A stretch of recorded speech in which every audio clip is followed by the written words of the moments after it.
الحمدللہ رب العالمین والصلاة والسلام علی سید الانبیاء والمرسلین سیدنا و نبینا محمد بن عبداللہ وعلی آلہ واصحابہ اجمعین ومن تبعہم بإحسان الی یوم الدین، اما بعد۔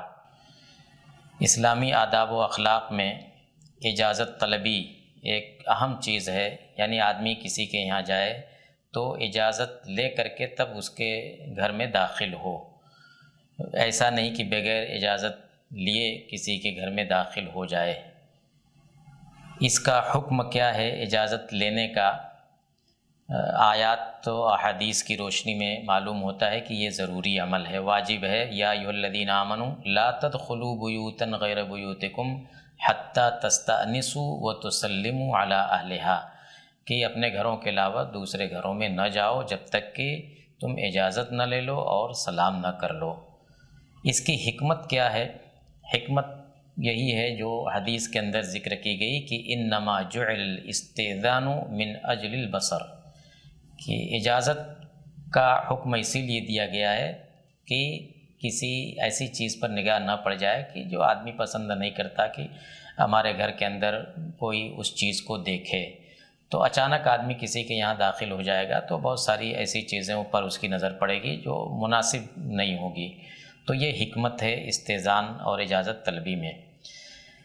اجازت طلبی کے کچھ آداب ہیں جن کی معرفت ہر مسلمان کے لیے ضروری ہے۔ سب سے پہلی بات یہ ہے کہ آدمی جب کسی کے یہاں جائے تو سلام کرے اور پھر اجازت طلب کرے۔ السلام علیکم ادخل، اس طرح سے کہے، یعنی سلام کرنے کے بعد پوچھے کہ کیا میں اندر آ سکتا ہوں۔ اب یہ کہ اندر والا شخص اگر اجازت دے گا تب جائیں گے۔ ایک بار اجازت طلب کریں، اندر سے جواب نہ ملے، پھر دوبارہ اجازت طلب کریں، پھر جواب نہ ملے، 3 مرتبہ اجازت طلب کریں اور تینوں مرتبہ اجازت نہ ملے تو آدمی کو واپس چلے آنا چاہیے، یا یہ کہ اندر سے کہہ دیا جائے کہ نہیں ابھی آپ مت آئیے تو اس کو واپس چلے آنا چاہیے۔ واپس آنے کے تعلق سے انسان کو اپنے دل کے اندر کسی طرح کی کبیدگی نہیں محسوس کرنا چاہیے، بلکہ خوش دلی کے ساتھ واپس ہو جانا چاہیے۔ قرآن میں کہا گیا ہے کہ وَإِن قِيلَ لَكُمُ ارْجِعُوا فَارْجِعُوا هُوَ أَزْكَىٰ لَكُمْ، کہ اگر تم سے کہا جائے کہ واپس چلے جاؤ تو تم واپس ہو جایا کرو، یہ تمہارے لیے زیادہ پاکیزگی کی چیز ہے۔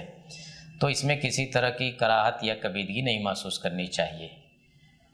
اندر سے جب پوچھا جائے کہ آپ کون، تو اس کو یہ نہیں کہنا چاہیے کہ میں ہوں، نام بتلانا چاہیے۔ میں کہنے سے آدمی کیا جانے گا کہ آپ کون ہیں؟ آپ اپنا نام بتلائیں کہ میں فلاں شخص ہوں، تاکہ اندر والا جانے کہ آپ کون ہیں، اور پھر یہ کہ اسی حساب سے وہ آپ کو اندر آنے کی اجازت دے یا اجازت نہ دے۔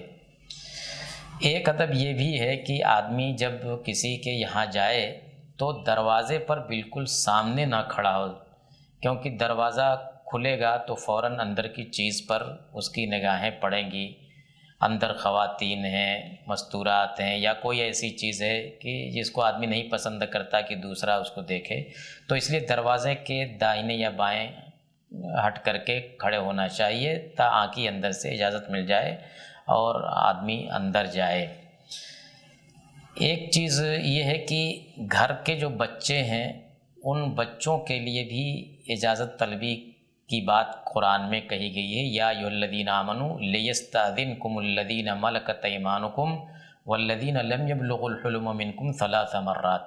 3 اوقات بتلایا گیا ہے کہ بچوں کو خاص طور سے 3 اوقات میں اجازت لے کر کے کمرے کے اندر داخل ہونا چاہیے۔ من قبل صلاۃ الفجر وحین تضعون ثیابکم من الظہیرۃ ومن بعد صلاۃ العشاء، فجر کی نماز سے پہلے، اور اسی طریقے سے دوپہر میں جب آدمی قیلولہ کرتا ہے، اور پھر عشاء کی نماز کے بعد۔ ان 3 اوقات میں بچوں کو بھی گھروں کے اندر یعنی کمروں کے اندر داخل ہونا ہو تو اجازت لے کر کے جانا چاہیے، کیونکہ یہ آرام کے اوقات ہیں۔ آدمی بسا اوقات اس میں کپڑے بدلتا رہتا ہے، یا یہ کہ معمولی کپڑوں میں رہتا ہے جن کپڑوں میں رہتے ہوئے وہ نہیں چاہتا کہ کوئی اس کو دیکھے۔